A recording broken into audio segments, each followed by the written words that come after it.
good about it. You never know. That's the... I was like, I can. this dude farted. So whenever you stand up, it's Yeah, gonna be you like this, can't. like... You can't produce it anymore, can you? Let's see. It's like wet. This is the real intro now.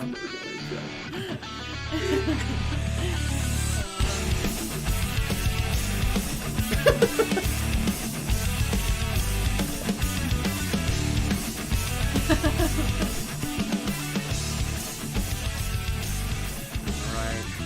You guys are tuned in to Minnesociology. This is the podcast about people in the Midwest. I've been telling everybody that this is going to be something like Humans of New York, except instead of pictures, it's a podcast. And instead of inspiring stories about remarkable people, well, it's not going to be that. I'm Chris. I'm Courtney. We're joined today... You can't move. But we're joined today by my best friend in the entire world. It's Jared. We've been through it all. We've been through friendship, not friendship, Hurricane Katrina. back to an even better friendship than we could possibly imagine, and now we share the most special relationship that two people can have, and that's the relationship between landlord and tenant. It's true. As we planned to make this show, I had Jared in mind as somebody that I wanted to talk to from the onset, because what we plan to discuss in an ongoing series of episodes is really just the social landscape of the Midwest. And there is nobody I know who is more sociable than this guy.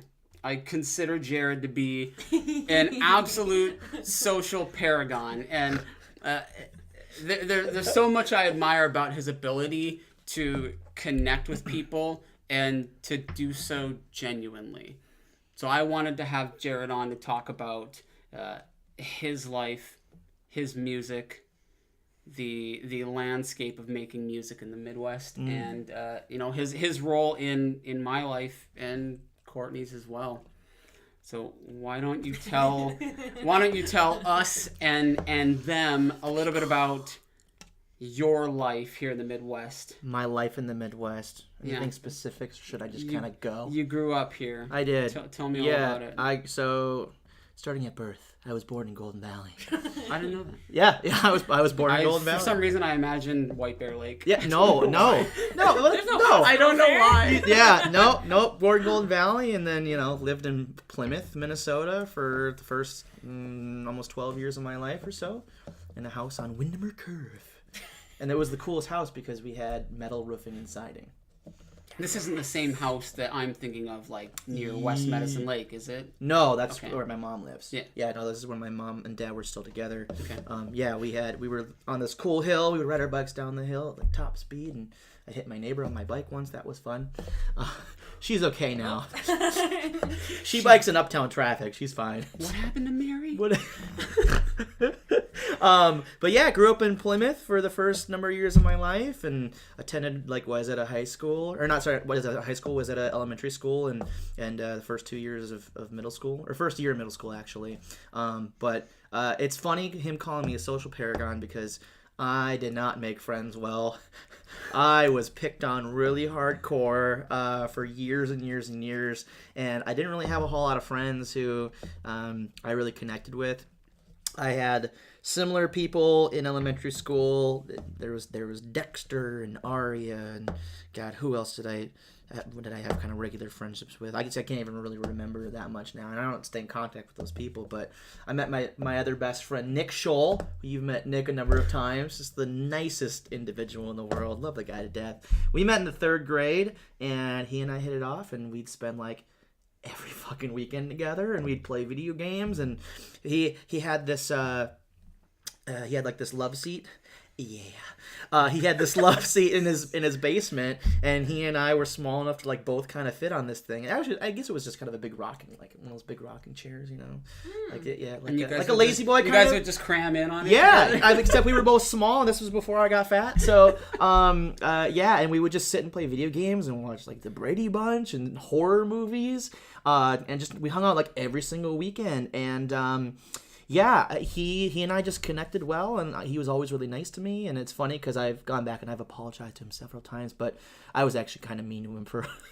I'll remember the specific time he came over to my house, and I was eating waffles out of the freezer, and he went to go get a waffle out of the freezer, and I was like, "Those are my waffles. You can't have my waffles." No. Yeah, or like we were brushing our teeth, and he's trying to use my toothpaste, and he reminds me of this all the time. He's like, "You didn't let me use your toothpaste, man. You said I couldn't use your toothpaste." Yeah, I'm like, just use water. Yeah, probably. I don't even know, but I was just so unreasonably mean to him sometimes. But at the end of the day, we were best friends, and he was always like the friend that I really needed all the time. And You call it bullying, and it's weird for me to even think of that as bullying. That feels like really normal things that good friends do with each other. I wouldn't go as far as to say, maybe I misspoke. I don't think I bullied him so much as just like I got bullied and picked on a lot. And like, But you never like paid it out to anybody, right? No, I think tried not to. That's the symptom of bullying.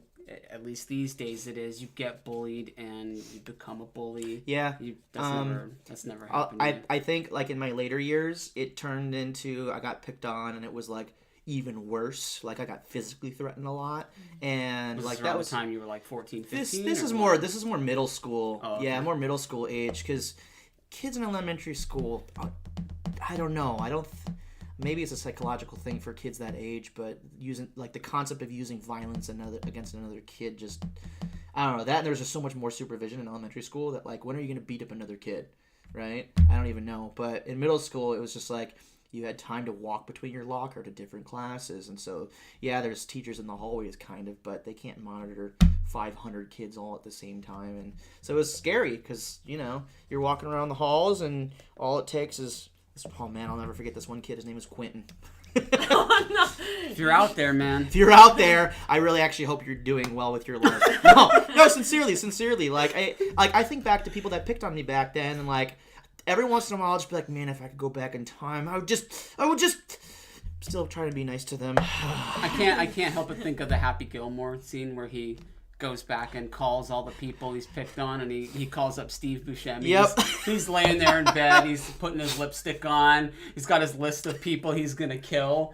And then when Adam Sandler apologizes, he's like, "Hey, I'm really sorry. Maybe we can go out and get some drinks." Crosses his name off the list. Yeah, man. I mean, even a few years ago, I actually talked to a guy over the phone who was dating a friend of mine at the time, and I hadn't talked to him in probably like 10 years because he moved away after middle school, and he's like, "Hey man, I know I used to like really pick on you, and I like would threaten you and stuff. I just want to say I'm sorry." And I was like, "It's cool you say sorry to me for things like that, because people really do grow up, really cool, and it's like." Yeah, it's easy to want to hang on to people that picked on you and stuff like that, but ultimately, like, I don't know, people change. Is that the only dude who? Oh no! that came to apologize. Came out the gate to say. I was whack. Maybe. I mean, otherwise, I actually know. There was a girlfriend of mine who, in the last year, she came forward to talk about some stuff, and I don't remember what it was specifically. There was some social political thing going on Facebook with bullying or something like that I think I shared about my experiences, and she just out of the blue messaged me, and she was like, "I'm really sorry for how I treated you, Dada." And I was like, "I don't think you were that mean to me, but thank you." Like that made my fucking day, that like somebody would take the time out of their day to like come try to apologize. And I mean, to some degree, there's people do it too because they want to feel better and clear their conscience, which I'm totally fine with. There's like it comes down to all this Me Too stuff that's happening and how women are treated. I've gone back to several women in the past that I've had relationships with and said like, "Hey, I'm sorry for how I treated you and this and this and this," and they're just like, "I'm really glad you came forward about that." Some you have to be the only person out of tens of thousands of people to even have that presence of mind. It's funny because it's hard to want to accept responsibility because of the awkwardness that it could portray for you or whatever, but at the end of the day, it's like you're a better person if you admit your faults, you maybe offer a solution and you try to be cordial with that person. It just, I don't know. I try to clear the air with as many people as I can if I ever got like really bad with somebody. Sure. Some people I don't forgive. But. Have I ever told either of you that when I first moved to Minnesota, I was struggling to fit in, and I made a couple friends up in Duluth, but I pantsed a kid one time for no reason. You might have told me this. Yeah, okay. I didn't know if I had told either of you.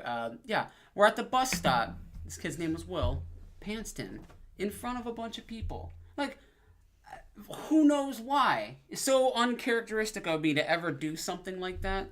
And I found him, this must have been maybe 3-4 years ago now. I checked him out on the net, found out he was doing some work up in Duluth as like a journalist or whatever. Had his email right there, and I hit him up, and I was like, listen, man, I don't know if you remember this. I pantsed you once in 8th grade in front of a bunch of people. I feel really stupid about it. I'm sorry I did that to you. He didn't even remember it happening. Yeah. And that's so weird to me, because maybe that's something that comes with being from here and having a lot of friends here.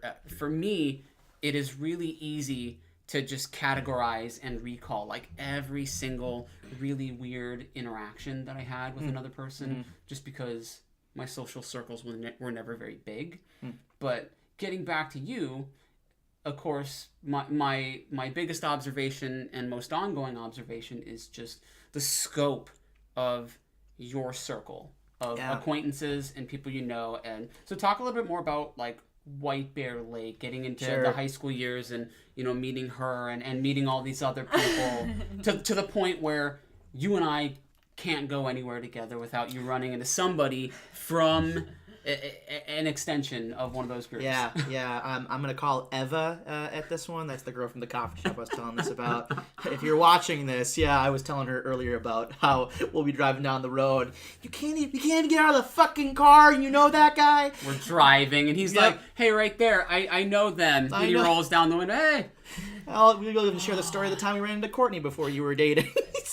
And I don't remember, so I don't remember that one. I remember. He remembers it. He told me you remember right? it. Yeah, yep. Yep. So I never can remember his name. No I was recollection. like, hi, Jared's friend. She still doesn't remember his name. We've been dating for a year and a half. Almost 2 years. Almost 2 years. In March? May? Okay. 5th? Right? No. March 5th. March 5th. Okay, I thought I was thinking a mile. March 5th. For some reason. Okay, March 5th. That's even closer than I thought. It's exciting. 2 days before my birthday. We can dual celebrate 30th birthday 2 years. 2 years. I don't even, okay, anyway, the later years, So, okay, elementary, middle school, really rough. And then, people just, they grew up. Going to White Bear Lake, and maybe you can speak to this too. I think it was probably a lot different for females than it is for males, especially in like high school though too. Like how people like interact with each other. Women are more like catty and talk behind each other's back, but like men are more like kind of in your face and they just say shit to you and stuff like that. So like 9th and 10th grade, we went to a high school that was split into 2 campuses, 9th and 10th, 11th, 12th. And in 9th and 10th grade, you still had a lot of the kids that were really immature, mean, and at that age too, like 13, 14, 15, you're still young, you're still just, you're learning about how to treat people, I guess, kind of. But even though you should learn that in fucking kindergarten, right? But anyway, so 9th and 10th grade, we had a lot of students that just, weren't going to go anywhere. They had a lot of problems. People were starting to get into drugs at that point more than... 9th and 10th. Oh, grade, yeah, geez. man. People smoking cigarettes and smoking pot, and drinking definitely was starting around 9th grade. Some kids even in middle school in 8th grade, I remember, that would drink at that age. So some of those kids, I'm sure they've made it and they're fine now, but some of those kids just didn't. And so 9th and 10th grade was still really rough for me, but I joined guitar club. A guitar club is like one of the pinnacle of my high school experiences, because this is how I met one of my, like, all my friends are my best friends. Why do I not even know about this? Really? Like, this is how I became friends with Mike Schumacher, man. Like, Mike Schumacher and Nick Dipple and all those other folks in that kind of group of people. yeah, it was just like after school. I can't remember who ran it. I want to say it was maybe one of the band teachers. I think it was Tim Brown. Oh, Tim Brown. Brown. He was an English teacher who now I think lives out in California. But So was this just like a little social assembly, or did Yeah. you guys actually have projects that you Nope, did? It wasn't like a band. it was class. just, hey, bring your guitar after school. We're gonna hang out for an hour and a half, 2 hours, and just fucking play guitar and talk about music. Yeah, and there was no structure to it. It was just a place for us to hang out and play music and all that stuff. That's a really cool and outlet. and for me, it was like I had already been playing guitar for a number of years at that point, and I was so good. And then I was like, It was. Michael Schumacher is a god. We'll have to send everyone the link. Yeah, and that's how I met. Like, you probably remember James Barth. Yes. Maybe Yeah. Chris Arcan was good friends with him because they played in that group together, and I haven't stayed in touch with them at all. But yeah, so I started making kind of a more specific kind of group of friends at that point. I think Mike and I actually became tighter kind of after high school, even still. But I was able to kind of like figure out like who I wanted to hang out with a little bit more than who I was. I still was very much where do I fit in? Who do I hang out with? Because I still, like, at that point, my best friend and only friend really was Nick Scholl. And so I would still see Nick on the weekends. My dad would take me down to Plymouth, or Nick would come up and spend the weekend or whatever. So like I still hadn't really made a whole lot of friends. Like I had made some here and there in middle school, but nothing really tight and whatnot. And some of those kids would still make fun of me too. So it's like I never really had true friends. And then like I met Josh Jaga, Brian Jones, and Derek Statzman, probably a little bit more specifically later and whatnot, and that kind of turned into an even more core group of my friends, where I felt people so Diablo 2. I bought Diablo 2, I played a little bit, and I was like, I fucking suck at this game, I can't get anywhere. And then Brian started talking about it on the bus, and I was like, you play Diablo 2? He's like, yeah, man. He's like, I can't remember if I invited myself over. He's like, you want to hang out? I'm like, yeah, I'll call my dad. He'll just pick me up later, man. And so Brian and I started hanging out, and we hung out like every fucking day for like 2 years straight. Playing Diablo 2. He'd play EverQuest and all that stuff. And so that's how I met Derek, and Derek and I started hanging out more and whatnot too.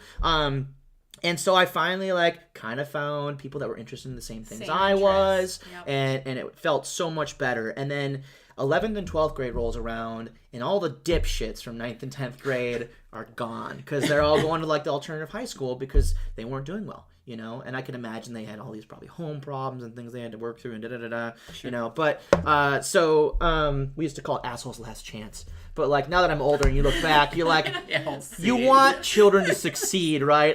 If I ever met a 16-year-old now, and I mean, I've met kids. I mean, I work with kids for so long that you see kids that are troublemakers, and there's a part of me that's like, man, I can't tolerate this kid, but I really want him to be successful because I understood the shit that he went through. Yeah. Aside from my own problems, I knew what they were going through.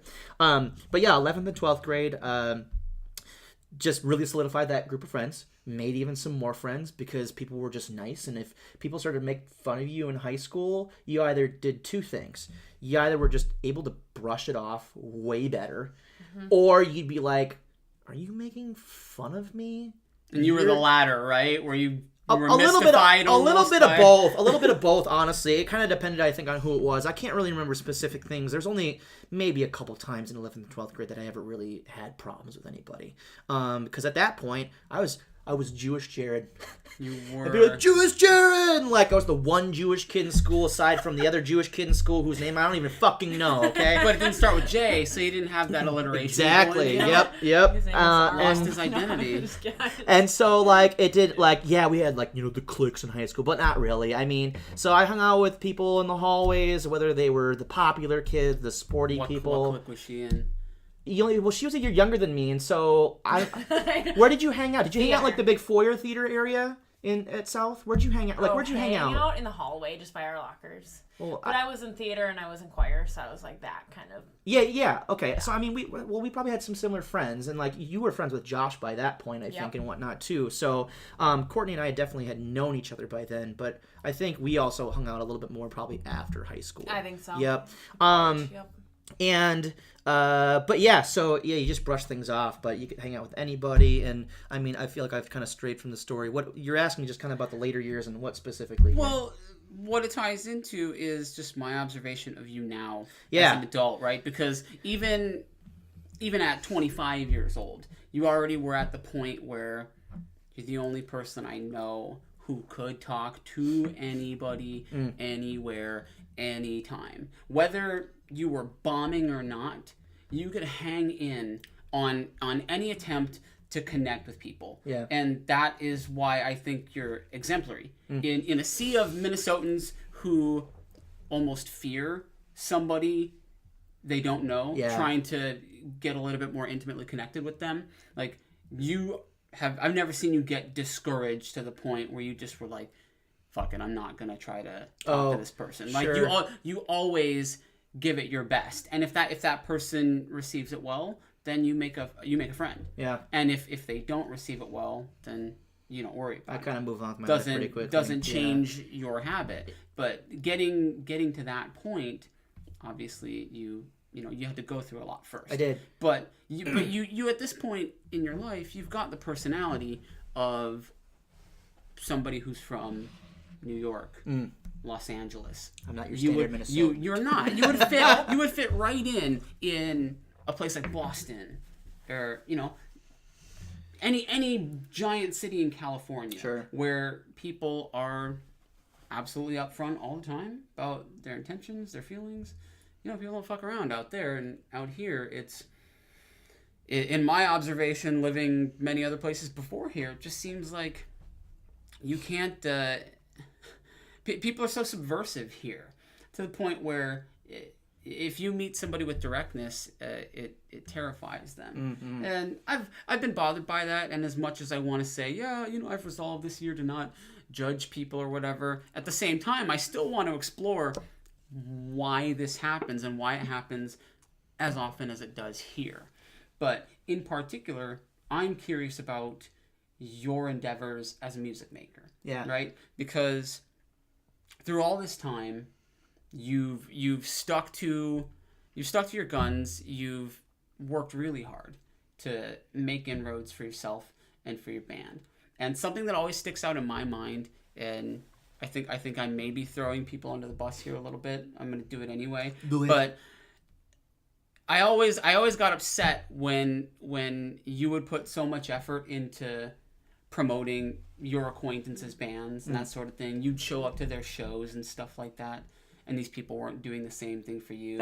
They weren't showing up to Windowvine shows. They weren't plugging your music online. But you would constantly be on Facebook, linking their music, linking their videos and stuff. And it tormented me as your friend, because I think anybody should do you better than that. So, like, what do you feel like your experience has been in the Midwest? And do you think if you were to be making music somewhere other than here, if you had gone to California to make music, do you envision things playing out differently than you being here? It's a great question. I don't have a real great answer, to be honest. Sure. I don't know. But to kind of speak to the former part, it's like as far as the music scene here goes, and this is just, obviously my opinion, and I even take my own opinion with a grain of salt because I haven't been out so long to meet too many people.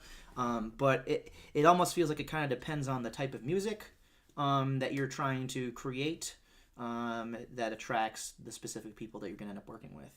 And for a long time, we tried playing in a scene that I think now that like we grew as a band and changed kind of our musical direction and stuff, I realized like it's really not our scene. We're more, like a prog rock kind of group. And as much as I think we write some catchy stuff here and there and whatnot, I also think there is some part of it that's just not accessible to everybody. Whereas the scene we were trying to work in, I felt like their songs focused more on just writing hooky, catchy things, more simplified songwriting that appealed more to the masses and stuff like that. And not really my cup of tea. And I met a lot of great people through it. And I'm still friends with some of those people. I ended up just unfriending a lot of them because it was like, where is this mutual friendship? Like, I went out to dozens of shows to support people, paid for my tickets, bought CDs, and just I would, and then I would try to say, hey, I want to set up a show. I'd love to play with you guys. I really like what you're doing, and I think it'd be fun to continue doing this stuff. And it was impossible to try and run shows with some of these people. It's weird to me to hear that because, as a musician myself, I feel like there would be nothing more flattering to me than to have somebody come up to me and say that to me. I love what you're doing. Let's get together. Yeah. Let's get on a ticket together. Yep. That seems awesome. I always think of that time you and I were out at some little local bar and we watched Nate's band and then we saw Goodnight Gorillas. Fuck yeah. These three kids fucking rocked. I couldn't believe how unique this music was. Just a little three-piece band. It was crazy. But then, so after the show is done, Jared runs out. They're all out in the alley loading their stuff up. But he starts chatting them up about their direction, finding out what they want to do, finding out what they think their opportunity is. And, I mean, you really extended an arm to try and help these people you don't know. Yeah. And it goes right back to it. What makes you so different than all these other people? That's just what this whole thing is about, just exploring this idea of, so what makes, because this wasn't a one-off thing, right? This wasn't a fringe occurrence. This happened to you across almost all your efforts. Yeah, probably 50 bands or more that I've probably tried to connect with over the time that I've been doing music. Staggering. Yeah, it would take me a while to probably name them all. And some of them don't even exist anymore, but and a lot of them break up and they form a new band. They break up, they form a new band and whatnot too. But so everybody out here is just trying to make it on their own. They don't feel like it feels. Yeah, and that was something that somebody else had kind of told me at one point too. That everybody's just kind of trying to do their own thing and really, people had tried in the scene to really network and build something that helped each other out, but ultimately it really kind of came down to what felt like only a few bands that really wanted to work with each other, and they didn't want to work with other groups necessarily. That's just my perspective. Yeah, and that's fine. Looking back again, even stylistically, maybe we don't fit on their bill or whatever, but I wanted to succeed. I wanted to work with other people to help them succeed, and if it was hey man. There's still some friends of mine that I talk to every once in a while. We haven't played shows with them in a long time, but Wither the Tide, the drummer is the drummer from Skywind.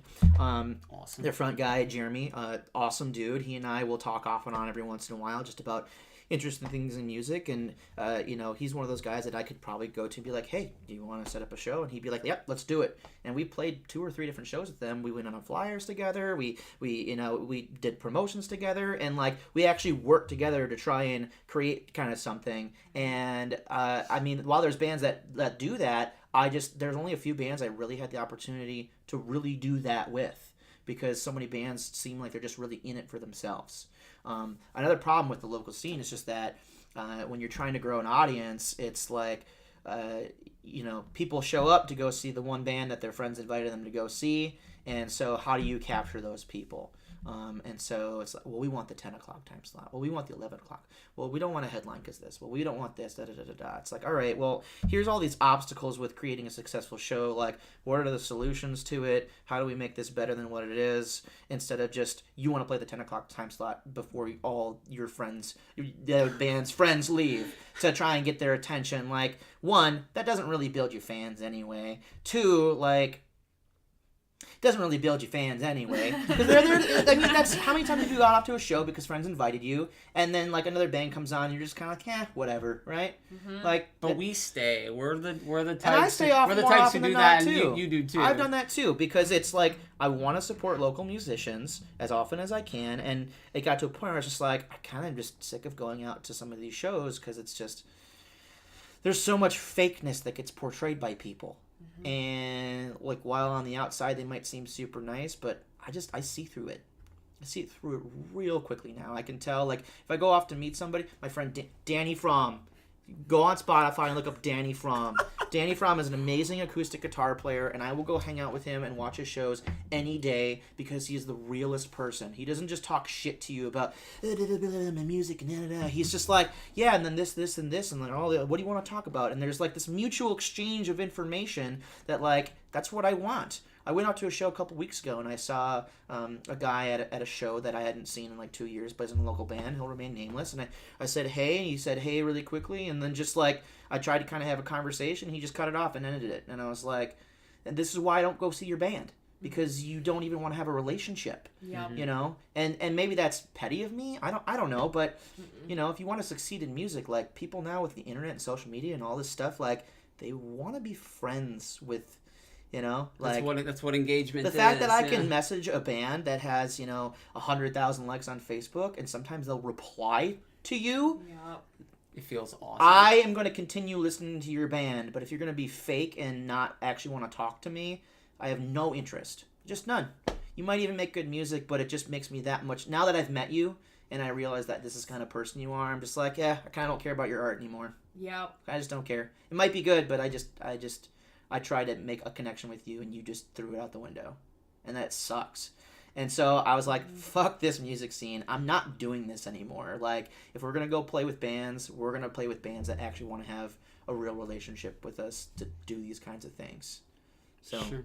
And we haven't played as much live music except for cover shows. It's been a so, while, yeah, I mean, that's a whole other story and whatnot. But now we just want to try to maybe kind of refigure our niche, but we're going to focus more on online marketing and stuff. But that's probably not what this is about. So, but anyway, yeah, it's close to it though, and I love the experience that you've gathered up so far. Yeah, because I've seen this as nothing but an opportunity to take what you've learned and help other people. Yeah. And a lot of what I wanted you to come talk to us today about was really just your ideas on how to be a better relationship builder. Yeah. So, I mean, straight down the list, what advice do you have for somebody who wants to make friends? Yeah. Like, plain and simple, let me just ask you, how do you make friends? Yeah, great question. It's not always easy. I might make it look easy. It's not fucking easy.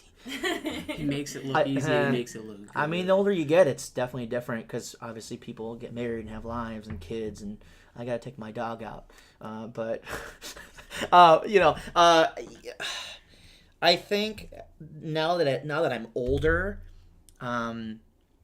finding things that you really have in common with people is like kind of the first step. And it's funny because you go out, you meet people, and there's always that mundane, like, what do you do for work? Small talk, And then, I met a guy recently, and I can't find him on Facebook, and I want to, and I've already forgotten his name. Told me the story. And it sucks, and I've had my friend try to find him again, and he's like 22, and he listens to all these crazy awesome metal bands that I like. And when we first started talking, we kind of did the mundane thing or whatever, and but I think it really just kind of is as simple as like, you got to poke what their interests are, right? But also, like, one, don't talk about yourself too much. Two, recognize the fact that somebody's like trying to get to know you. Ask them questions.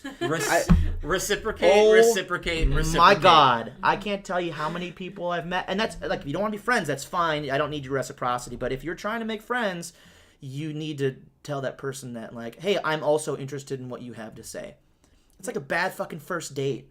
It really is, and it can get awkward, and I think even more so it can get awkward in this masculine landscape where, if you're a guy and you are trying to make a deeper connection with another dude, they can take it the wrong way, and that gets really odd. I think I've lost a lot of opportunities to make good friends because of the way I come out the gate. I was at Caribou the other day, and this guy behind the counter had the biggest traps I've ever seen.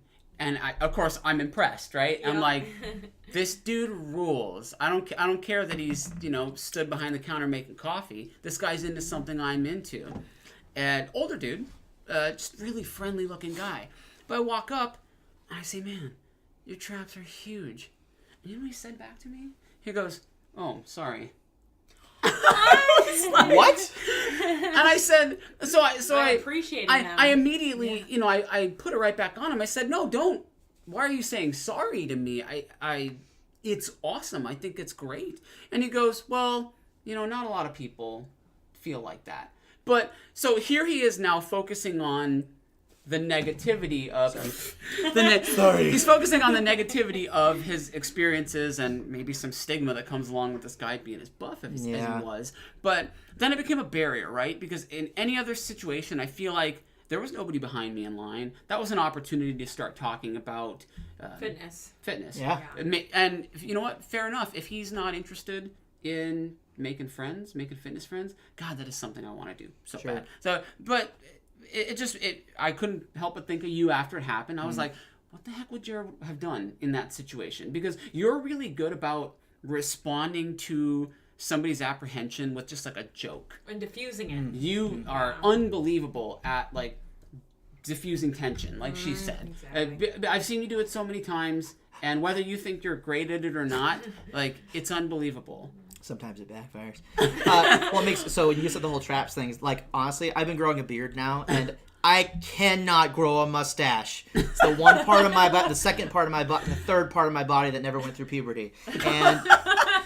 And I'll walk up to like dudes that have like really good beards. I'll be like, dude, your beard is fucking fire, man. And I don't know. That's the way I try and do it, because if somebody came up to me and was like, dude, your beard is sweet, I'd be like, fucking yeah, man. You know, I've so been like growing it for 3 years. there's like how you say what you're saying to somebody, and then you just gotta hope that they're gonna be in tune with your personality, with how you delivered it, right?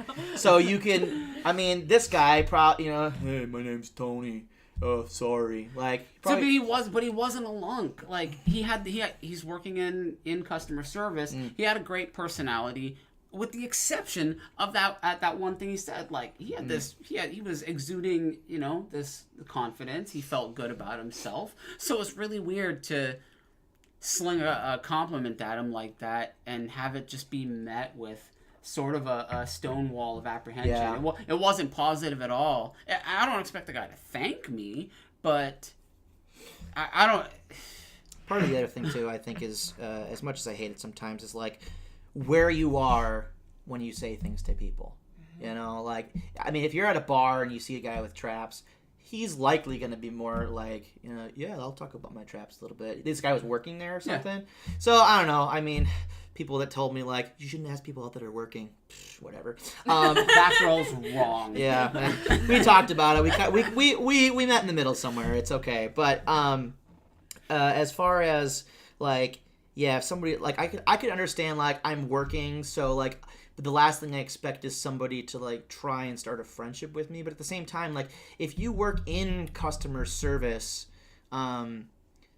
there's somewhat of an obligation to try and be friendly to that.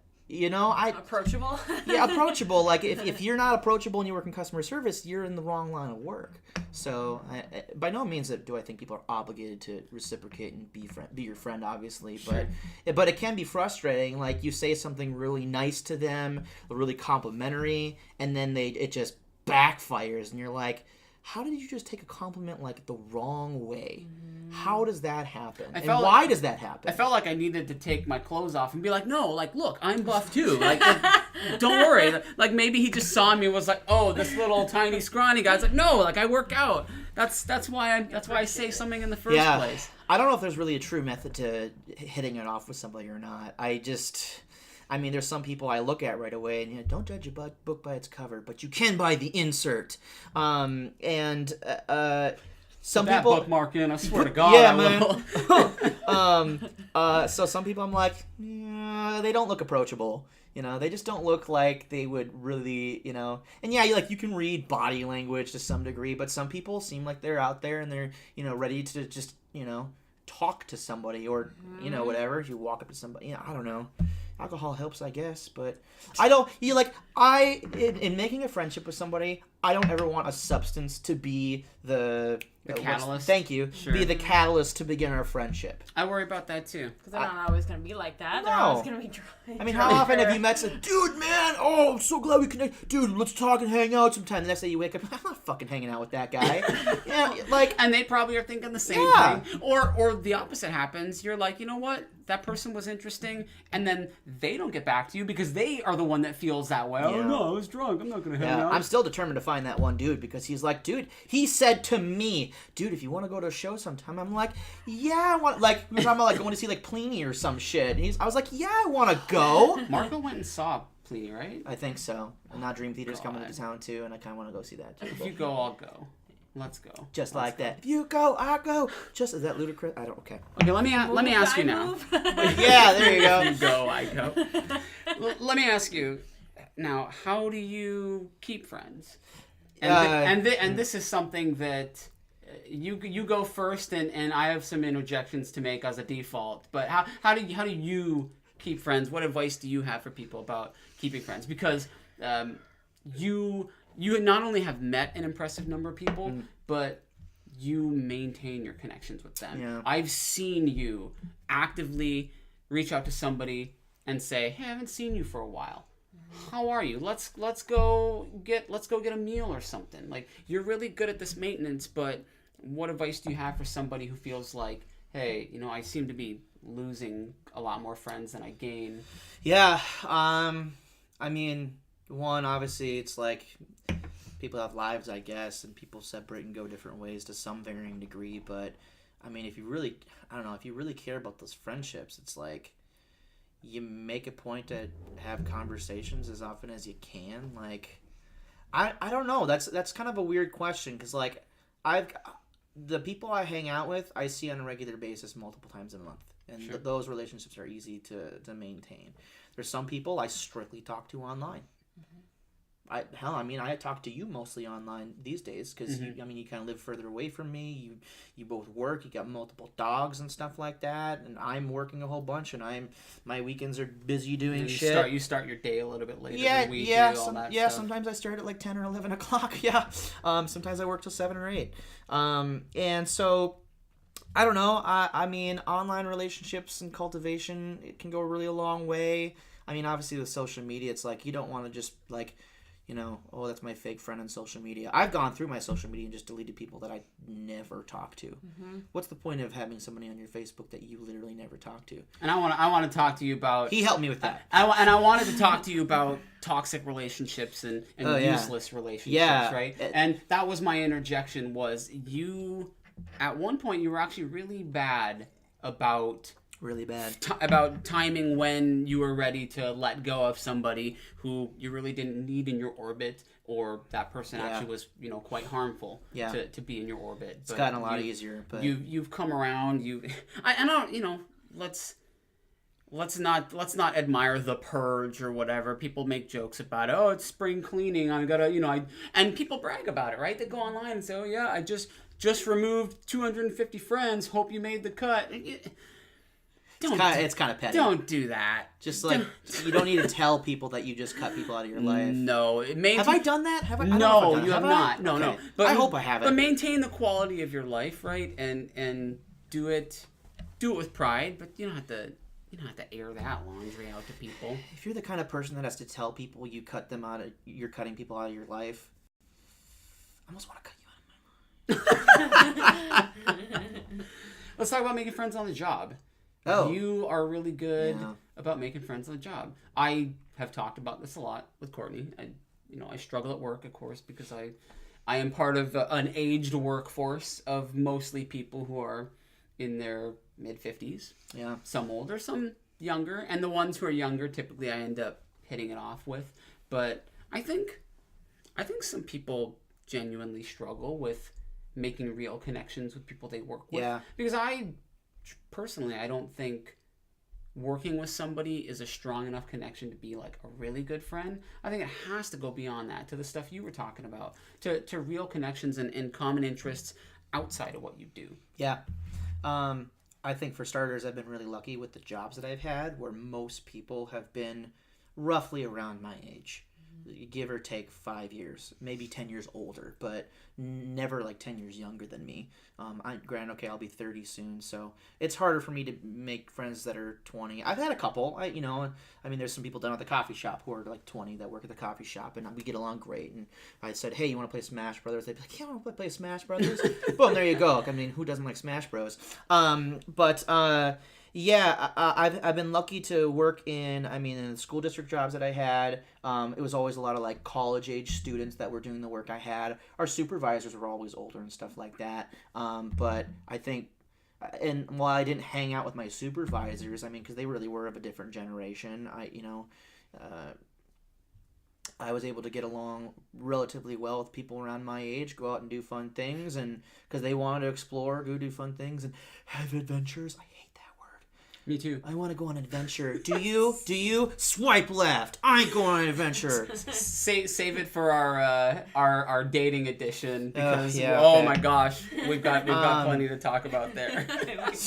So yeah, I've gotten lucky to work with people who are generally more outgoing people too. If you can work with kids, I think you're probably more likely an outgoing person. Because if you're an introvert and you're working with kids, you shouldn't be working with kids. Kids are whack, man, right? They need that outlet of somebody else. So I was able to connect with more people like that. Every job I've ever worked with, I've always just wanted to get along with people. I never wanted people to hate me at work. So I always tried to have respectful relationships. And I don't know, people just have generally kind of been okay with me. And I think back sometimes like, was I ever too much? Maybe sometimes, but if I was too much for those people, then they're not for me, and that's fine too. And then moving on into working, for Sporkle now, I mean, most people that work for the company are, at the max, maybe 15 years older than me. Not even. I mean, the founder, I mean, I don't even know if he's 40 yet. It's only a 10-year-old company. So it's like young minds, young people who are outgoing that want to explore education and trivia and like interesting things in life and whatnot. And I think... Plug that site. Yeah, where do people hit up the trivia? Sporkle.com, man. If you go to Sporkle.com, there's literally millions of games and quizzes. You can make an account. You can earn badges. You can play like little competitive things against other people. Literally millions of quizzes. You like Harry Potter and you want to play tons of Harry Potter quizzes for 8 hours straight until your brain bleeds? You can do that. It's great. Sporkle Live. We also have locations all around Minneapolis. If you're watching this from another location in the country, sporklelive.com. Top of the page. Find a show near you. Sporkle Live. SPORCLE. Yes, some people spell wrong. Or they call it Sporticle. Sporsel. There's no T in this. Sporsel. But, No. yeah, so all the people that generally work for, especially the live team, because I only know so many people on the web development and engineering side, but people on the live team are generally more outgoing people who actually have hosted for the company in the past and whatnot, too. So they're like, yep, they're like me. I can go out and just try to make friends and cultivate relationships with people. And so it's been easy to connect with some of those people at work. I'm not friends with all of them, but a lot of them I can have one-on-one conversations for hours at a time. One of my newer best friends of the last 2 years, her name's Kristen, and I should have brought the hat, I didn't. Dude, just saw dude nonstop. It's just saw dude. Constantly. It's horrible. It's to the point where I spread it around the office and people see me and they say, saw dude. I'll call the Sporkle office. Saw dude. It's really bad. But so we just talk about like goofy, weird stuff like that. And if you can find people that want to just talk about that stuff, I mean, boom, there you go. So I don't know. I guess work relationships have always been somewhat easy for me because one, I don't ever want to get fired from a job. I've never been fired from a job. I've been close, definitely, in the past on some things, but You've been fired before? I've been fired. Yeah, really? You've been fired. I've been fired. But the Dairy Queen, the DQ? No.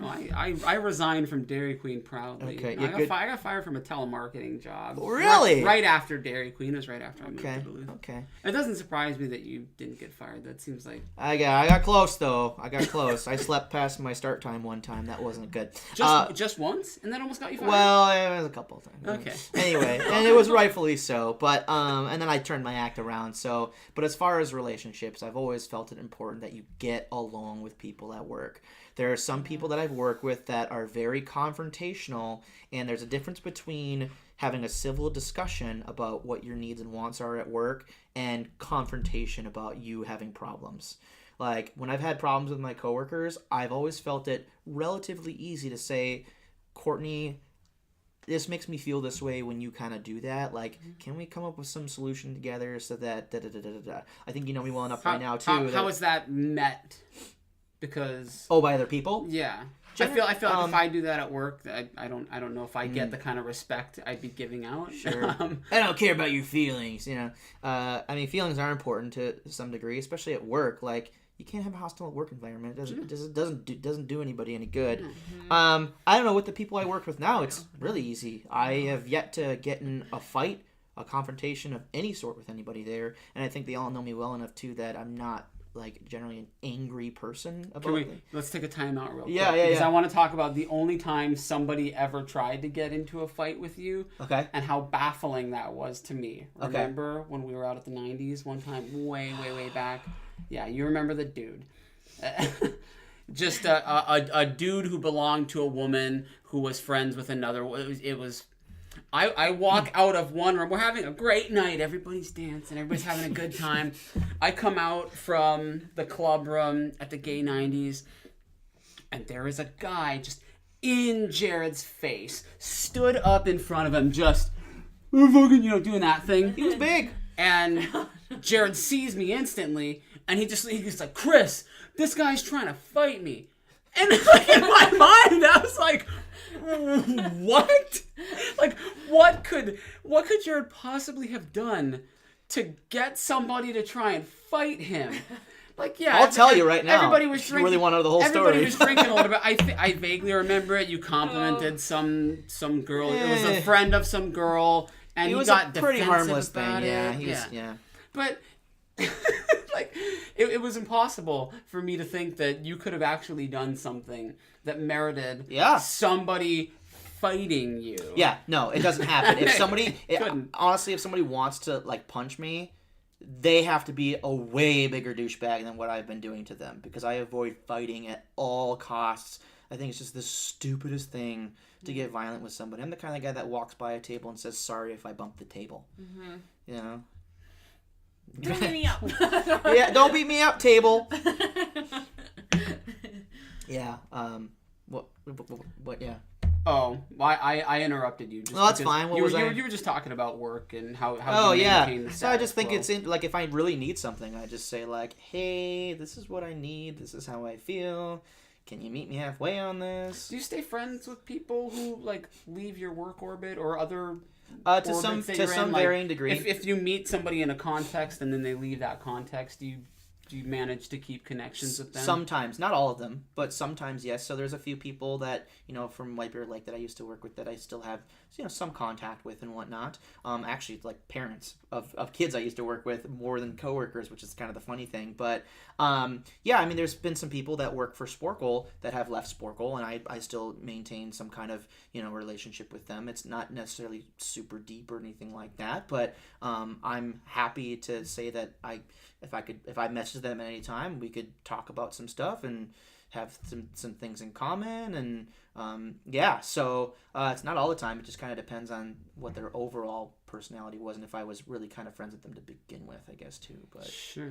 So yeah, I mean, and honestly, like, maintaining relationships is hard. Like, I'm sorry, you can't have 100 friends and expect yourself to keep all 100 of those friends consistently. Like, there's people that... Who was it who was telling us that somebody had read some statistic that had said like 3 to 4 friends? It was like 5 was the absolute amount of legitimate close friends that the majority of people like actually maintain. That makes sense. And I think it holds true for me for the most part, but at the same time, I would love to expand that number, right? Mm-hmm. I would love to have 10 really meaningful people in my social life rather than just 5. Yeah.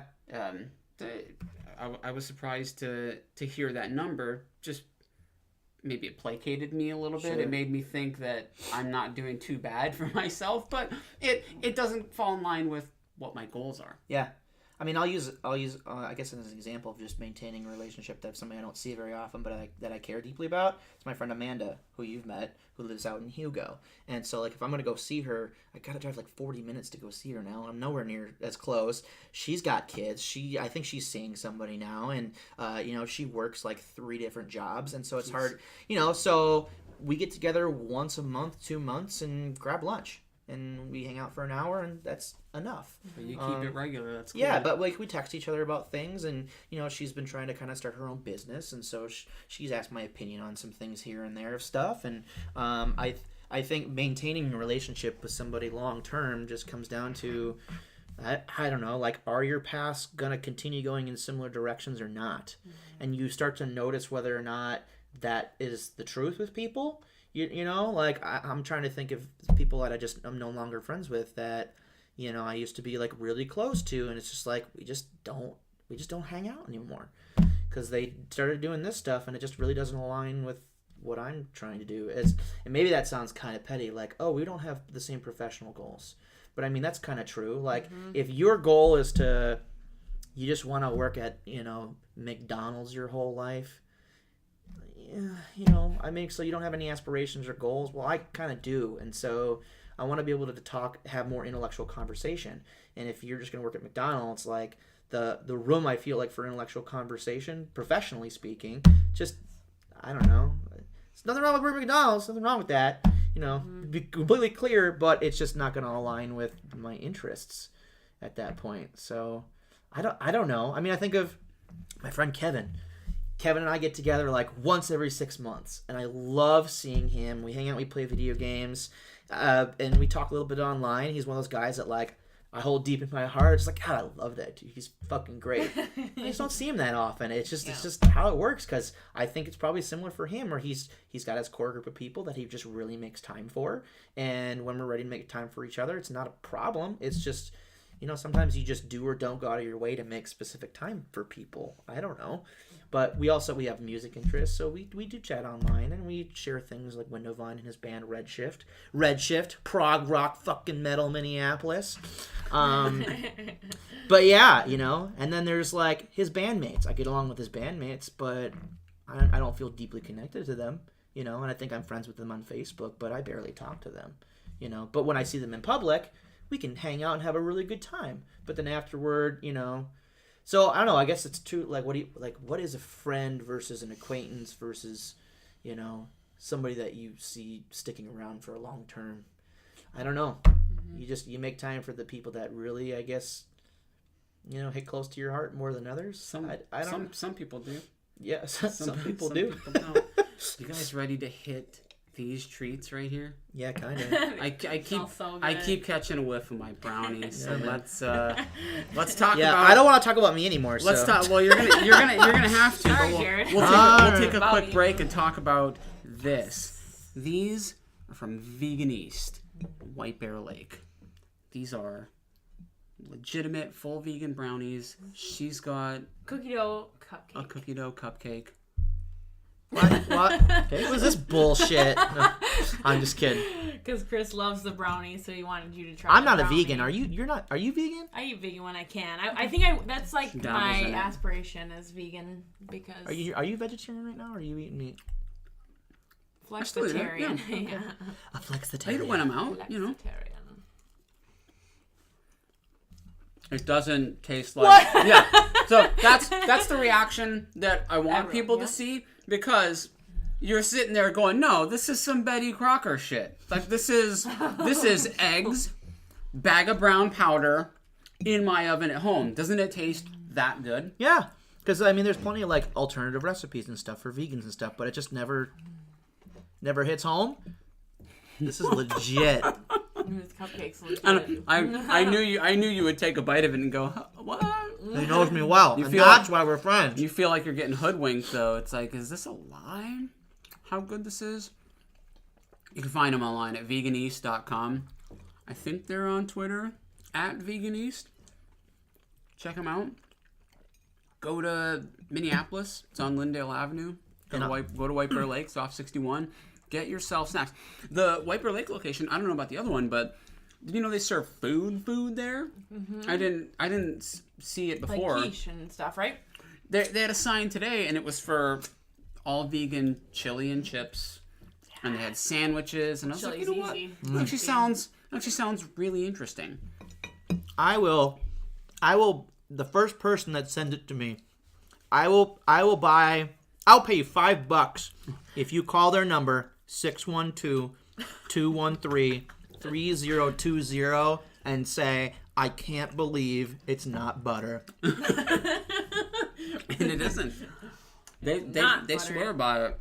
Could you imagine, like, that's the biggest scandal that a vegan restaurant could have, is that it just turns out it's secretly not vegan, and they're sitting there using eggs and what do vegans always call the really serious vegans? They don't call it milk. They call it like bovine lactate or just some scientific, which it's fine. Call it milk. We all understand that. Mm-hmm. It's unbelievable though. Yum. Unbelievable. Was that from a commercial? What Boom! What was it for? I don't remember. Probably like muffins or some shit. I don't know. Was it good? It was awesome as always. I've had it like 4 times. They had the one that has the cookie on top of it, The but you Oreo can't. one? But no, the one that has the chocolate chip cookie on it. It has almonds. But you can't eat the chocolate chip cookie because it's like you can taste the almond. Like they ground up the almond to make flour. Did you say you're allergic to almonds? Yeah, I'm Oh, allergic to okay. almonds. What? It doesn't happen. No. I suppose every time you go visit your parents, you just make a stop at this bakery. Yeah. No. No, Frisco. that's up. That's by. You remember that that brewery with Big Wood. all the wood shit inside? Big Wood Brewery. Yeah. It's That in that area. shopping plaza. Oh, okay. Yep. So that's quite a bit. I know, right? I'm That's like quite a bit running out of past your water. parents' house. Running That's out of fine. water after. We'll manage. Chocolate We good. goodness. Well, let's talk about this. Let's talk about this horrible Facebook birthday post. Can you pull that up quick Yes. for me? Some weeks ago, a good friend of mine, a somewhat new friend of mine, who I met her a couple years ago when I moved into the last house I bought. She was going out for her birthday, inviting a bunch of people out. Courtney was gonna be gone in California, and I was like, gone, well, yeah. I can sit at home by myself, or I can go do something fun. I actually wasn't feeling well at all that day, and It's all good. I wasn't feeling well at all that day, and I actually hemmed and hawed for about 5 minutes over bailing. And I was like, why would I bail? And you texted me. I was like, and why would I bail on this? I've been looking forward to it for so long, and we were gonna see a really fun show. And I said, yeah, no, this is dumb. I'm going. I'm absolutely going. And that's all there is to it. So I'm out. I'm the first one at the theater waiting for everybody to show up. Done which that is before. Cool. I'm standing around, and there's this other girl near me. I knew from the start she was part of the group. But we stood there next to each other, not really talking, sort of just like casually making observations about the theater to each other. And I should have just said, like, hey, you're here for Jazz's party, aren't you? And she would have been like, oh yeah. So then when our friend came in, we laughed about it. But I was paying close attention to the event on Facebook and just making sure that everybody's going to be there on time. And a friend of this friend had left a public comment on the event, and it said, hey, had a rough day, started drinking at 5, so I can't come out. Sorry, I'll take you out on a date for your birthday. And without trying to rein in my judgments as much as possible, I was really upset by it. And at the same time, it made me even happier that I went, right? Because I don't want to be that person to begin with. But then I started getting sad as I thought more and more about it, because here you have a situation where, this person had a bad day, and what they thought was a better answer to that bad day than going out, having some drinks with their friend, enjoying a show or whatever, like they bailed. I'm sorry, they bailed. And as I get older, I've become increasingly fickle to the point where I won't let somebody do that to me, but maybe a single time. And after that, it's like, well, I'm 33 years old. I don't really have time for this anymore. And I've become okay with immediately dropping friends who do that to me. But what do you guys think about that? Is that permissible? Do you get a one-time mulligan on that? Is that the kind of thing where if it happens twice, you're gonna start to question that person's priorities? I've talked a lot. I want to hear from Courtney. I haven't heard much from Courtney yet. Jared!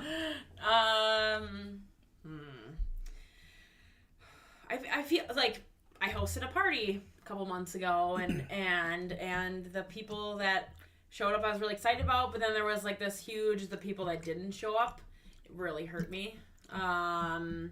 And there's got to be a point, like if people are upsetting you and their effort into this friendship is no longer as active as your, like that reciprocation, I think eventually and for me that really hurts to like let people go. Like, unless it's toxic where it's like blatantly like, this is not working, we are not a match, I need to cut it off because, X, Y, or Z. But then there's like those people that you love, but then the friendship has changed because circumstances or whatever. I think I give people a lot more opportunities than you do. Like I even you do. You're a lot more gracious. I am. I even held on to Maggie when you guys got rid of her, and I was like, okay, I should probably delete her. Don't know Maggie? Who's Maggie? Don't you remember my old trainer?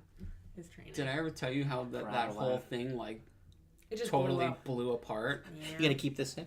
Yeah. She's not listening. There's no whatever. She could listen. And if she finds a way to hear about this, then fine. She can listen in on it. And maybe she'll come back to you and be like, hey, I'm really sorry. Or, no, she was whack. So like, yeah. Well, to that point, let me make an observation about friends, right? Mm-hmm. I've always wanted to make friends in the physical fitness space, right? And as much as I called, people like Maggie, and I call my old trainer Nick, and Nick is a good friend of mine. I like Nick a lot, but it's like those relationships started because I was paying these people money to train with me, right? And maybe there is something different about the dynamic of the relationship that lingers after the fact. Yeah. In a relationship that starts based on a commercial transaction.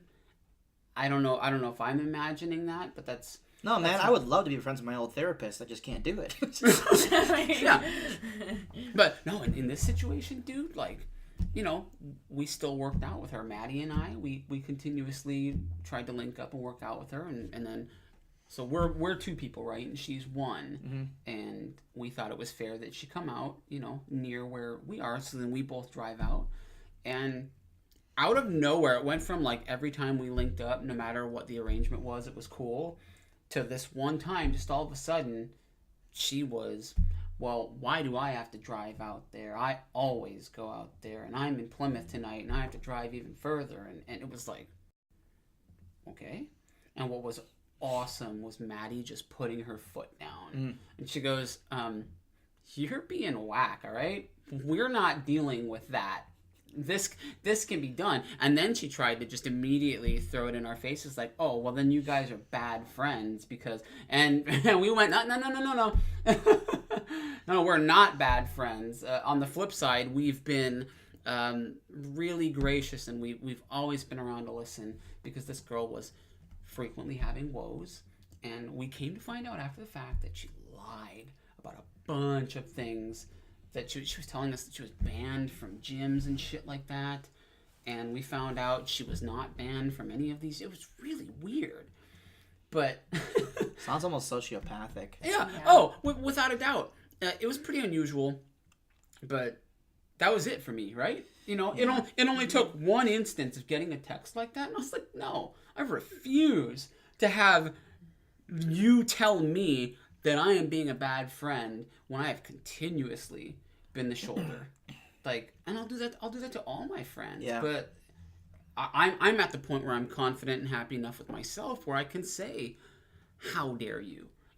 My heart goes out to the people who really aren't ready for that yet. Mm-hmm. The people who are sensitive to when somebody demeans them and they take it personally and they feel like their social status is devalued a little bit. And because of that, they become insecure. and they feel like, well, I do need this friend. For me, there was like, no, that's a hard stop. You can't make me feel insecure enough that I will get to the point where I go, oh, I really need you. Will not happen. And it took a long time.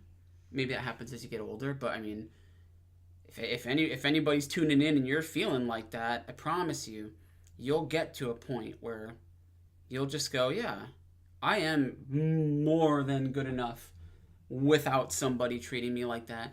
And it's so easy. It is easy, and you don't have to be a jerk about it. You can be direct, and you can do it in person too. You can tell somebody straight up, "Hey, listen, this isn't working. This friendship is not how I imagine it. It's not an ideal friendship, and I think it's a little harmful. So I'm gonna go my separate way. But peace be and all that good mess." I think part of it is like we're all so afraid to hurt the people's feelings sometimes. It's just like that doesn't do any justice for anybody, because then you're just really prolonging hardships, right? So as I get older, it's been easier to just cut ties with people, whether they know it or not. Sometimes it's like, oh, we haven't talked in forever. They're not even gonna notice I don't talk to them anymore. Some people I just have to be like, here's all the problems I have with this friendship and why I can't continue it. And I did this a few years ago with somebody really specific who will remain nameless, and I saw them recently at a Christmas party and hadn't really changed too much. We were cordial, got along just fine, but when it came to some of the things that I followed up and asked them some questions about life and whatever, and so you're such a big person in that way that you would even give them the time of day later. I feel like the typical Midwesterner is just gonna. Well, I mean, if I'm gonna see you at a party because you still have we have mutual friends, like. You're not just. I'm not gonna be petty. You're not just pretending to be nice, though, right? Like, no, you genuinely I are like, genuinely hey, kind of like wanted to see check how in. he was doing. Yeah. Yep. And it was kind of sad to hear that he hadn't changed, and that he was having hardships and stuff. But I also know that, he's there because of his decisions and hasn't made the choice to change those things about himself. And I'm not.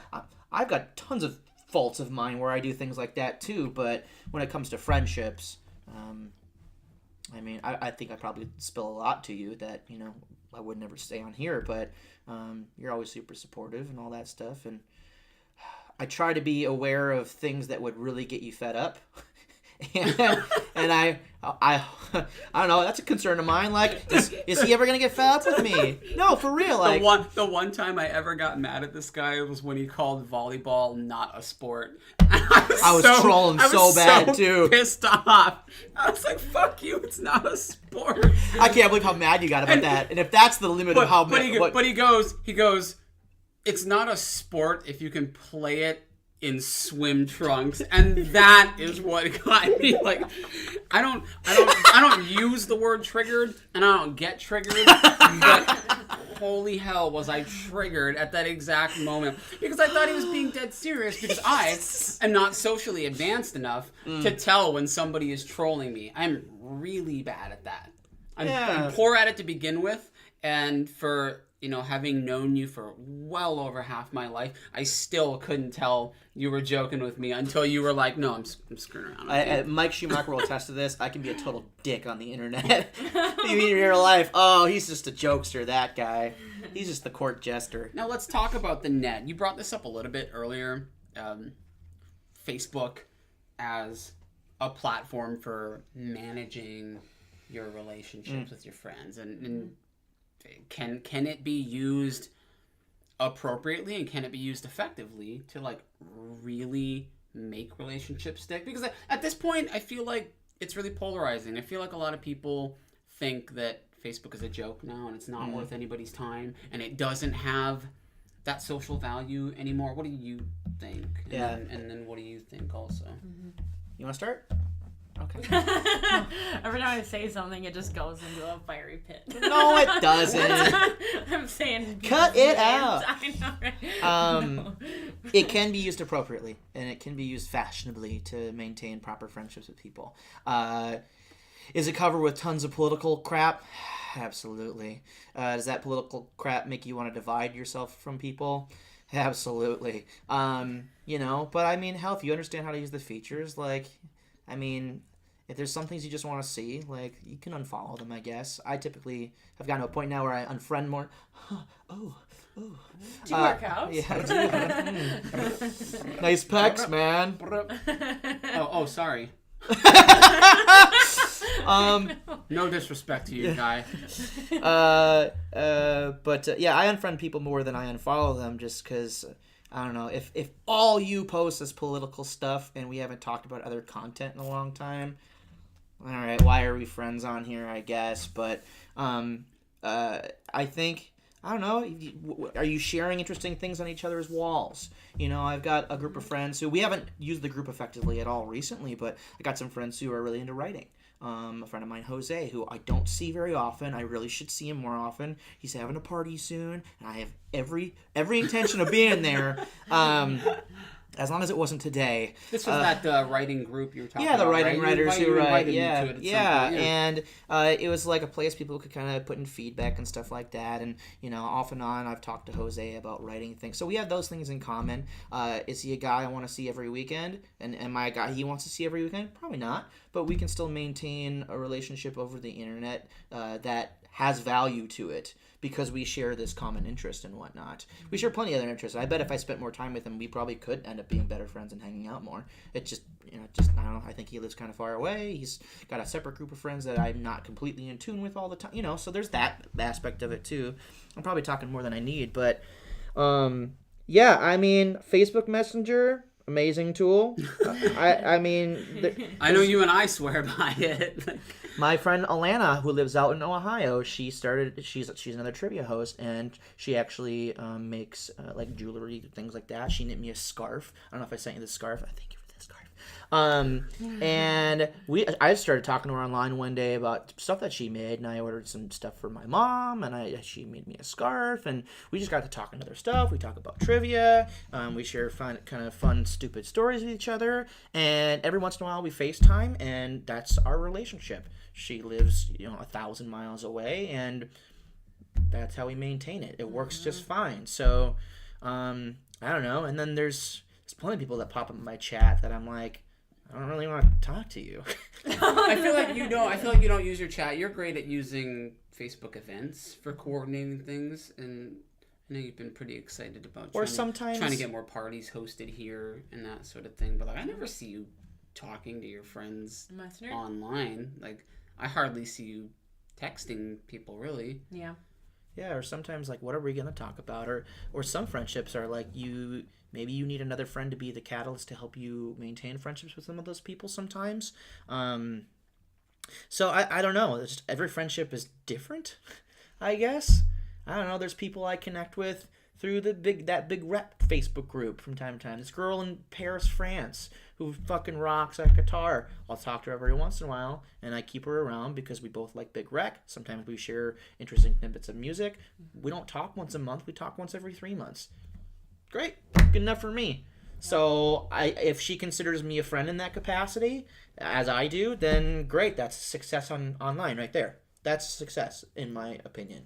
So, I don't know. I guess I don't know. Friends are weird because there's so many different types of friends. Do you not like texting your friends much? Or I'm just wondering, like when I'm laying in bed with you and I'm texting him for an hour back and forth, like I only do that with a couple people.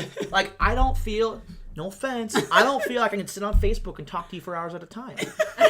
Well, and it's not because there's anything wrong with you or anything wrong with me. It's just, like, part of it's like, and maybe I just need to take a step, like, all right, what do we talk about? Mm-hmm. You know? Also, like, we've been friends, but the depth of our friendship is infinitely different than the depth of my friendship with Chris, because we've shared so many personal things together that there's, like, that glue on it too. So, like, if I message you next week, like, here's no legitimate concerns, right? Because we're friends, right? But one of my concerns is, all right, if I message her, like, what do I say? And then how long is this going to go? And is she going to enjoy this conversation? Is she, you really think about that with people? Yeah, sure. Like, sometimes you just feel like you know what to say to people, and sometimes you don't, right? So I don't know. Sorry, I didn't mean for this to get awkward.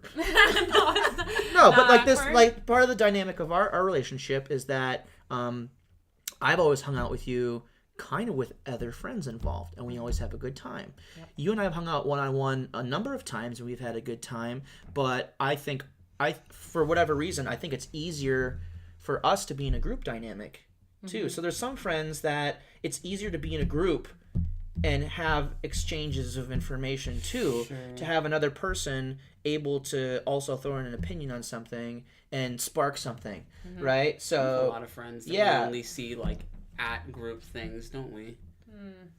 Why don't we do like double dates or whatever most of the time? sure, yeah, and that's one way you want to do things, right? Yep. So But But then there's CC, I wanna be how often alone. do we at this point like one-on-one hang out with people? It doesn't happen a lot, does it? I Sure. go out with CC. That's what I'm just saying. Like I'm like actively trying to get like more women friends because like deal with him every day. do you want to go get dinner next week? no, legit. We can do it. Yeah, let's do it. And you know, no, Earmuffs. no, it'd be cool because okay. Are you gonna say earmuffs? You can say whatever you No, want. I know whatever. yeah. Okay, let's go get dinner like next week or the next week whenever you're free. Okay, and we can use it obviously to hang out and be friends. Yeah. But I think it might be interesting to also like try to learn from it and see what it means as a friendship experiment too. Yeah. Right? You know, It's legit. can we really hang out one-on-one and it's always a good time, or is it easier when there's always a third person? I don't know. I don't know. It's a valid question. Yeah. So I didn't mean to make things awkward or say awkward stuff. That's just how I am, I guess. It's not awkward at all. Like I was This is the point of this podcast, damn it, I was right? talking to her about this some days ago. It must have been before Marco's birthday party, and I was like, you know what? I don't think if Jared didn't go to that dinner, like I would still go, but I think it would be a little weird. Like if No, you I weren't get that. there. And, I get that. And I love Tegan. I love Stephanie. I don't know if I could hang out with them really one-on-one. I just don't. And I don't know if they even feel the same about me. sure. Yeah. It's just one of those things. Like, you have But that... me and you have been. We have like a. Oh, we've done that. Yeah. It's gonna be easy for you and I to do that by no shadow of a doubt. Yeah. Just as far as our relationship over the last couple of years, it's been more dynamic having one or two other people in the room. That's how we've hung out over the last 3 or 4 years since you and I were hanging out more one-on-one. Yeah. So You flourish in that setting anyway, though. yeah, I guess. I feel like I'm good at hanging out with just one person, and I feel like I'm not as good at hanging out with 10 people. Yeah.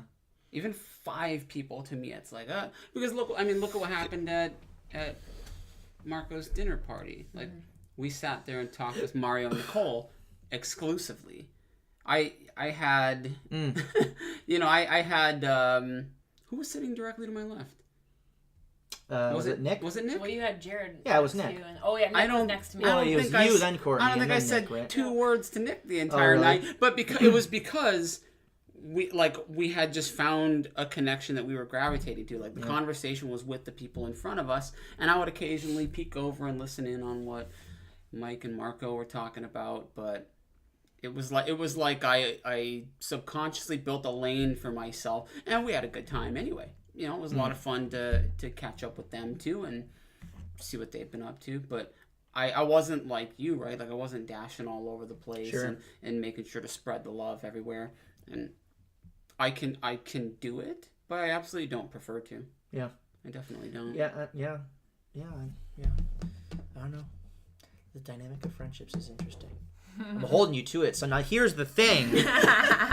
You gotta tell me when you're free, so we go. That's one of those weird things too, right? Yeah. Hey, I want to do this. When are you free? Let me get back to you. And then I don't like that It answer. dies. and you and I both have always been of the mindset that if you make a proposal, whatever time, place that may be, if you're on the receiving end of that proposal and it doesn't work for you, counter offer. You have to make a counter proposal. Yeah. I think it's really careless to not do that. And I know exactly how I feel when I try and make time for somebody and I don't get the counter offer. So I personally think pretty good about if I can't make it to something, I always say, that's not going to work, but let's do this. Yeah. This time, this day. Or I can't make it, will you be free this time, this day? I think it's super important. And that's that's any relationship. It doesn't even matter the depth. Yeah. I think you're likely to lose friends. Not. It helps you Taking understand who's actually going to be more of long-term value to your heart. Yeah. My heart. Yep. Yeah. Well, I want to give you some time to just shamelessly self-promote your band. Talking about Windowvine. Yeah! I want you guys to take a listen to this first, and then we'll let Jared say a little bit about his band. Plug me in, beep, beep, beep, and then I flatline. Dead hearts may still be unspoken. For all those weary, dying and fake, 'cause their eyes not the same as race was behind. Yes, your race was behind mine.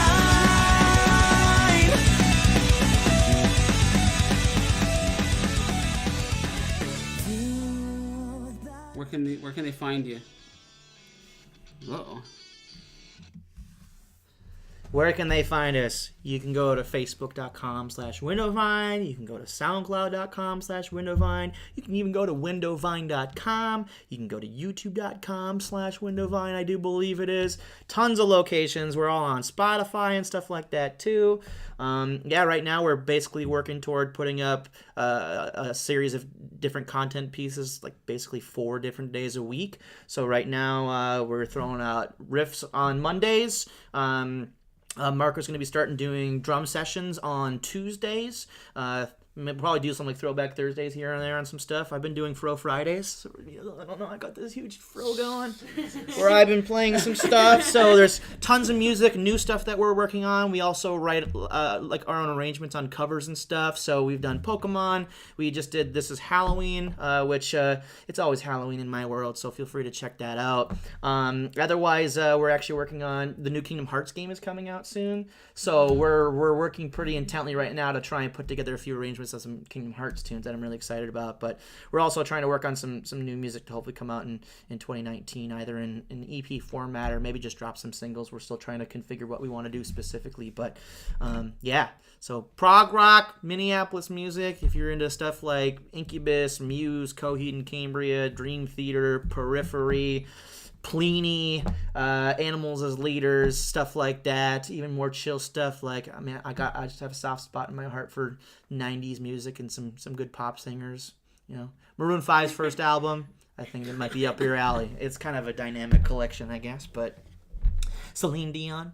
You got pretty good at rattling off what bands you think you sound most similar to, because when I was in your band, that was the question I hated the most from family and friends. Sure. Who do you guys sound like? Yeah.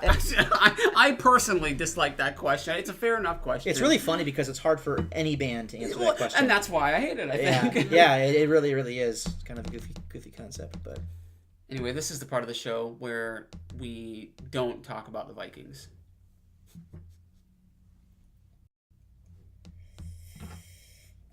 I'm out of water. All right, now. Yeah. Last but not least, let's talk about some Midwest news. I shot Jared a message last night about this, and I said, you know what? Never mind. Let's talk about it later. Jayme Closs was found 2 days ago. I think it was on Thursday afternoon. This girl from Barron, Wisconsin. If you don't know what's going on, then you haven't been watching any news at all. You haven't been on any social media. You live under a rock. She was missing for 3 months. Her parents, unfortunately, were brutally killed by her captor. And she escaped Thursday. Found some lady on the street. That lady said, let's get you somewhere warm. Brings her over to her neighbors, and they immediately go, holy shit, it's Jayme Closs. Call the cops right up. They were like, these cops are not gonna believe that we found her and she's here. So she's back. She's back with her aunt. I couldn't help but think of some of these other ones that happened similarly. Probably most famously from my generation, people who were born around my time, was the Elizabeth Smart thing. Mm-hmm. Because Elizabeth Smart was she was kidnapped, and they for how long was she? Wasn't that like I can't even recall. wasn't that like a half a year or something like that? So she was found. I don't Amy, remember. I Amy don't Smart, remember. yeah, she finally was Amy found. Smart, Elizabeth Smart. Elizabeth Amy Smart. Smart's the actress. Yeah, she is. Elizabeth Smart. Wait, the name changed. Elizabeth Smart, and she was being kept really close to home, but Jayme Closs was, I think, 70 miles away. So she had no idea where she was. She got out, it was unbelievable, and, I actually saw... I don't even know. Are you friends with Stephanie anymore on Facebook or no? I probably should just remove her by now. She posted something yesterday about, and I was gonna send this to you too. She was angry about the sheriff's response and press conference that they had after she had been found, and Stephanie was making it sound like the sheriffs were like claiming that they did all the work. I somehow really doubt that was the case. I bet they just said, hey, our guys worked hard. And yeah, whether the police found her or not, you can't discount months and months worth of search and rescue effort, can you? It struck me as like sort of ungrateful and trying to pick a fight where there doesn't need to be a fight, right? Yeah. Instead of just focusing on celebrating the fact that like, hey, this happened, she's safe. Of course, the whole thing is tragic. Did you see anything about it last night? So I've been avoiding reading it. One, because I didn't really want to get sad. Sure. Two, I didn't read too much on the initial parts of it. I don't know. I'm desensitized isn't the right word. I know people go missing every day and whatnot. And maybe this is what we're going to talk about. It's kind of like, why is this the central story? And where's the talk about all the other people that go missing and stuff too? But, so honestly, a lot of this is pretty much brand new to me, what you're saying. So, It's weird? Her captor, 21 years old. oof, He's practically a kid himself. it's fuck, 21 years old. Living on his own. Killed 2 people. Kidnapped a girl. Lived, I can't even, there's no detail right now about what that home life was like, but evidently it got to a point where he trusted her enough to fucking not break out. And of course, it's the first thing she did. None of that Stockholm Syndrome bullshit, but... It's good. It is good. But yes, that's what you were saying is absolutely what I want to talk about. And maybe this is a weird platform for it because of how controversial this is, but this is an important social issue, right? And this is something that I want to discuss, and I want to use this platform for.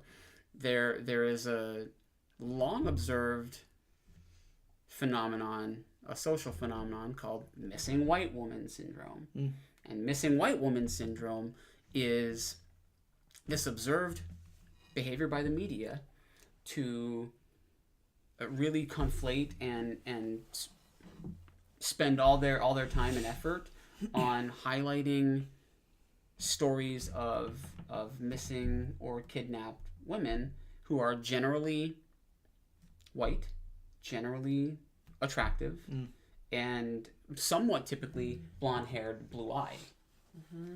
So, to Jared's point, yeah, I mean, I personally think it's really messed up that every day, all across the country, people go missing. But you get a girl like Jayme Closs, thank goodness she's safe, right? Thank goodness at least one of these stories has a happy ending, but look at the amount of exposure that got. Look at all the effort people were to put into it, and just imagine if the media were able to do that to that magnitude every time somebody went missing. Think of all the good that you could do. Yeah, in that situation. Just to think back to what you said too about the whole press conference thing and the search and rescue and all their efforts and stuff. One, yeah, it's obviously important because that family that pulled her in, they would have had no fucking clue who she was. And if all these people had more attention on a national level given to them, I bet we'd see a lot more people being found. Well, I hope we'd see more people being found. You know, I don't know that for sure, obviously, but you know, if you're more likely to recognize somebody, you would think that we'd find more missing people. I would hope, right? Yeah. A lot of these missing people, I think, probably end up just with the whole Stockholm thing, and then they just live out their lives as missing people. Sometimes I think that's bound to happen. It does happen, And they're never going to be recognized. Yeah, it's fucked. Sorry, it's just like, oh god. It is fucked, but you Googled it yesterday, and it was all you would see for Midwest or Minnesota news. It was just nothing, all over nothing, Facebook. nothing but coverage. Really, really awesome that it happened. Happy for the family, but I cannot imagine a situation like that. But even more so, I can't imagine a situation where you have a family member go missing and you don't get that level of publicity. And and it can be something as stupid as your family member who went missing is kind of ugly. You are, and how fucked up is that? That you're automatically not going to get the same kind of coverage. Mm-hmm. You're very attractive, right? Mm-hmm. But you do not have blonde hair and blue eyes, and you are statistically less likely to get the kind of coverage that some of these other women get. Mm-hmm. That's horrible. It's absolutely awful. Yeah. It wasn't until I started reading more about that syndrome that I went, you know what? Oh, I guess the media actually does have a problem. And as much as I don't want to agree with, the right, oh no, the media's, doing all this bad stuff. It's like, that's actually one thing they could, they fully have the power to invest resources into a broader network to... Instead of talking about pointless shit day after day. It's really bad. No, it's true. And I even think about, on the back end, this is what I wanted to bring up earlier. Can I switch gears just a little bit? Please. So I was thinking about this earlier, and this might sound SJW of me. I don't really know. Again, I don't make conclusions right away. I like to listen to all the reasoning behind it. But, so, this girl's traumatized. She's going to probably need years of therapy. Oh my gosh. She doesn't have her parents. And it's going to be a fucked up situation for her.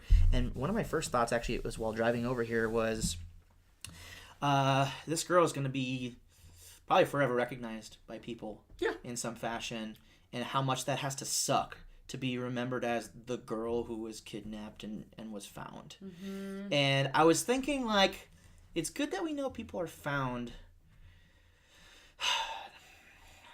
Is there a way that it can be minimized that, like, yep, they're found safe, but, like, because I don't want her to be a national news story for the rest of her life. That sucks. To go somewhere and just, like, she's going to have to deal with people just, like, looking at her whole life going, that's Jayme Closs. Like this helpless person. Like right? Yeah. And I wonder if there's some responsibility that the media has, or that they can take to try and, I don't know, minimize something like that, because that's just, I don't know, that was just my initial thought. It's good that we have coverage that somebody is back in their home and whatnot, but also, hi, we're media, we need to make money, so now we're going to spend 2 days straight only talking about this girl. I question the morality of that. Responsible media coverage is an interesting thing. Yeah, and that's a big topic, a totally different day. That's what I was thinking about. But did you see some weeks back, must have been maybe 3 or 4 weeks ago, somebody had spotted